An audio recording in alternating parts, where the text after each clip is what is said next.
لله رب العالمين والصلاة والسلام على سيد الأنبياء والمرسلين أما بعد فأعوذ بالله من الشيطان الرجيم بسم الله الرحمن الرحيم وما هذه الحياة الدنيا إلا لهو ولعب وإن الدار الآخرة لهي الحيوان لو كانوا يعلمون صدق الله العلي العظيم وصدق رسوله النبي الكريم ونحن على ذلك لمن الشاهدين والشاكرين والحمد لله رب العالمين۔ میرے محترم بزرگوں اور عزیز ساتھیوں، اللہ رب العزت قرآن کریم میں انسان کے زندگی کے 5 مرحلے بیان کرتے ہیں۔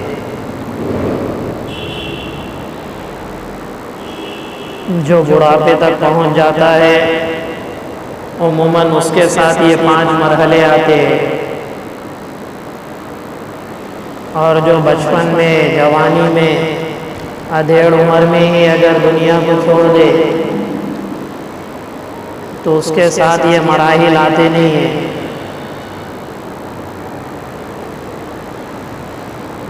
اعلموا انما الحیاۃ الدنیا لعب ولہو وزینۃ وتفاخر بینکم وتکاثر فی الاموال والاولاد۔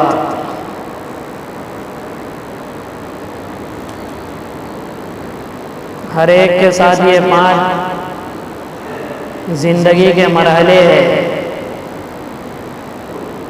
سب سے پہلے اللہ قرآن میں کہہ رہے لعب،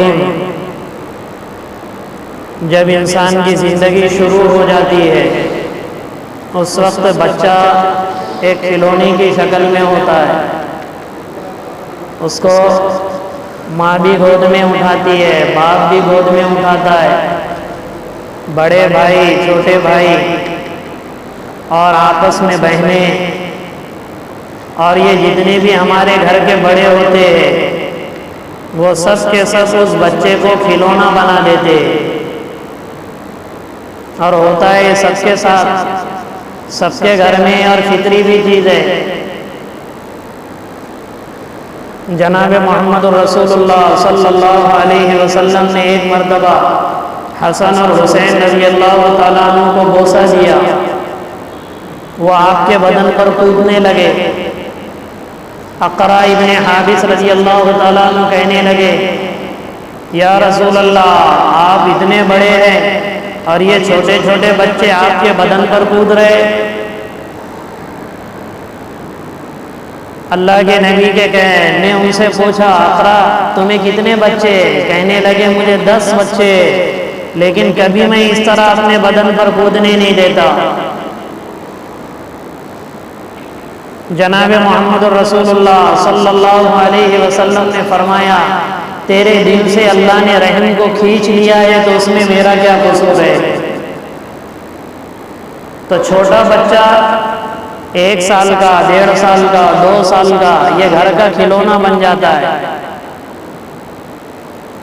جس کو قرآن نے کہا کہ یہ زندگی کا پہلا مرحلہ ہے کہ اس کی زندگی کھلونا ہے۔ میرے آپ کے سب کے ساتھ یہ دور گزر گیا ہے۔ دوسرا دور جو آتا ہے وہ لہو، ان کاموں کا، ان کھیلوں کا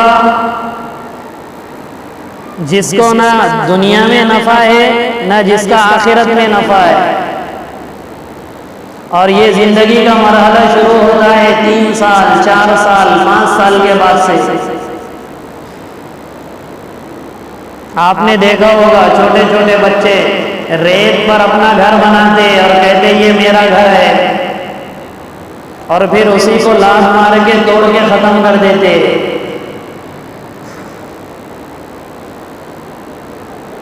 10 سے 11 سال تک یہی معاملہ چلتے رہتا ہے اور اسی طرح ہوتا رہتا۔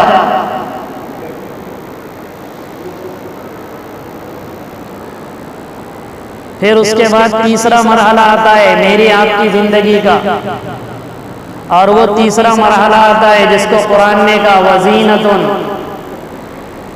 زیب و زینت کا، آواز کمی رکھو، زیب و زینت کا دو مرحلے آدمی اس کی ذات کے اعتبار سے کوئی نفع کے نہیں ہوتے، لیکن جب تیسرا مرحلہ آتا زیب و زینت کا، یہ عمر شروع ہوتی ہے 12-13 سال کے بعد سے۔ پھر کوئی شکل کے اعتبار سے کتنا ہی بدصورت کیوں نہ ہو، وہ اپنے آپ کو خوبصورت بتانے کی کوشش کرتا ہے۔ زیب و زینت کے اعتبار سے میرے کپڑے ایسے ہو، میرا چشمہ ایسا ہو، ٹوپی پہننے والا ہے تو میری ٹوپی ایسی ہو، بال رکھنے والا ہو تو میرے بال ایسے ہو۔ یہ فطری چیز ہے انسان کے اندر اللہ نے رکھی ہوئی، اور یہ مرحلہ چلتا ہے 25-26، بعض لوگوں کا 30 سال تک، بعض لوگوں کا 32 سال تک۔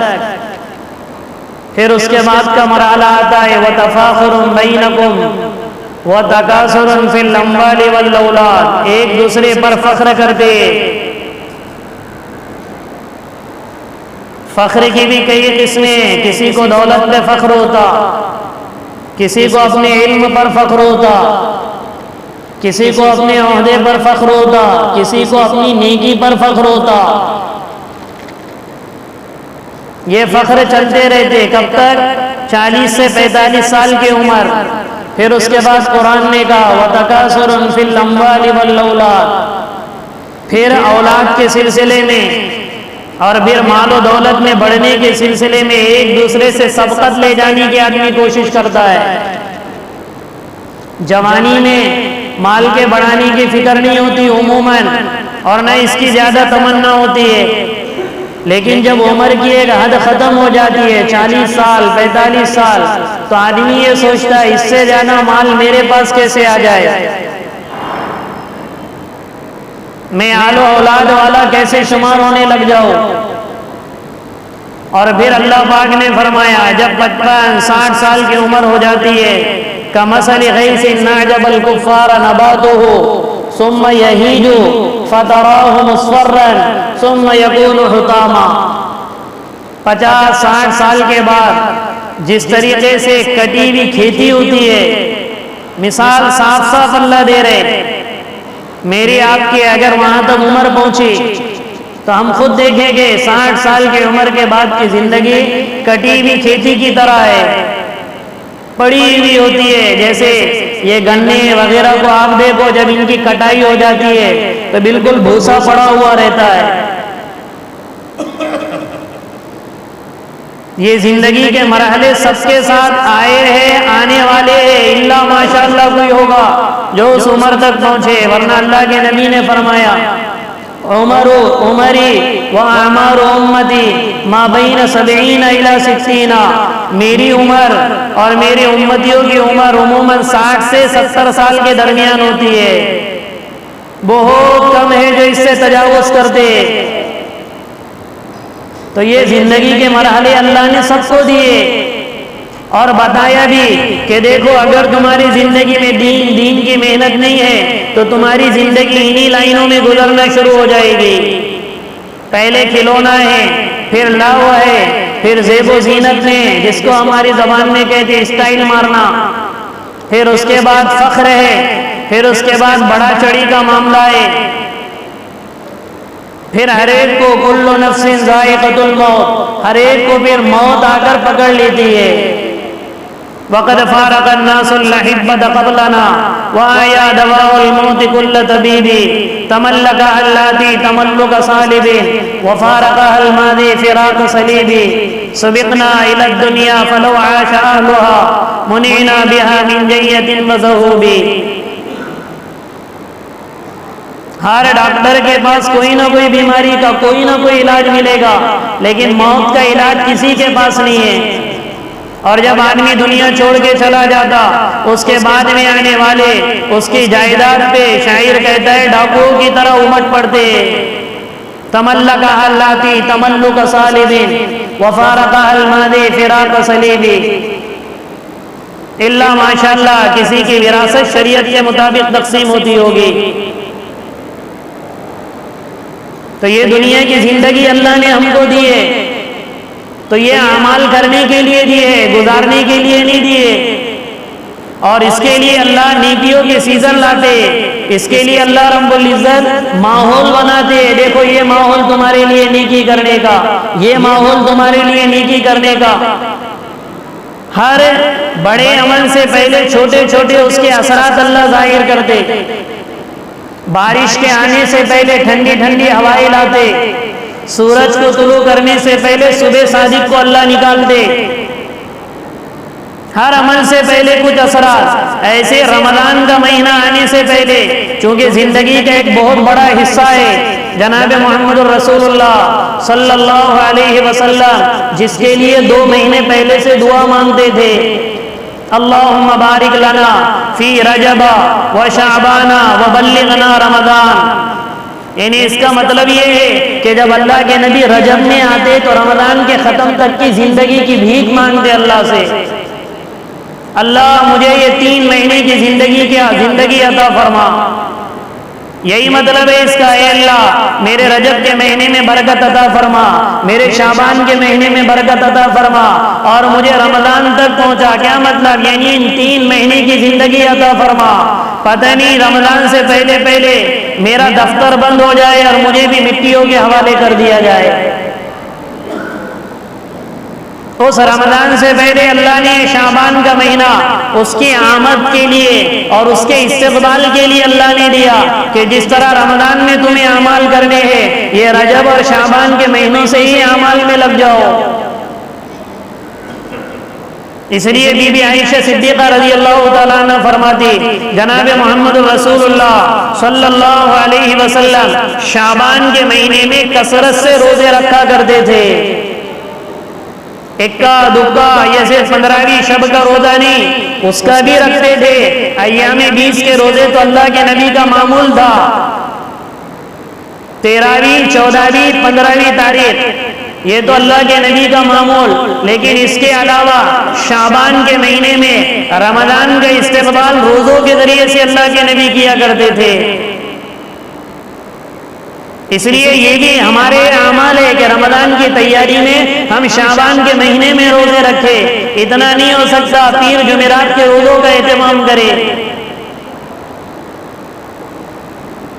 جس طرح قرآن کی تلاوت کا مہینہ ہے، تراویح میں قرآن سنتے، اپنی اپنی تلاوتیں کرتے، شعبان کے مہینے سے یہ قرآن کی تلاوت کے آغاز بھی ہمارے ذریعے سے ہو جائے.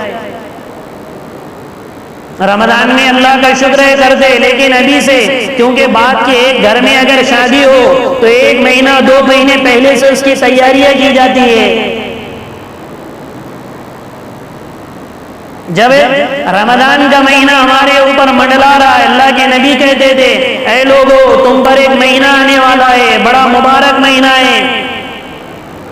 فضائل اعمال میں خود سنیں گے ہم. اس لیے روزوں کی کثرت اللہ کے نبی اس مہینے میں کیا کرتے تھے. اللہ نے طاقت دی، ہمت دی. بیماریاں سیماریاں اگر پکڑے ہوئے نہیں ہے اور کچھ کرنے کی ہمت ہے تو ہم روزوں کا اہتمام کریں. وہ تو فرض ہے، فرض روزے تو رکھیں گے ہم.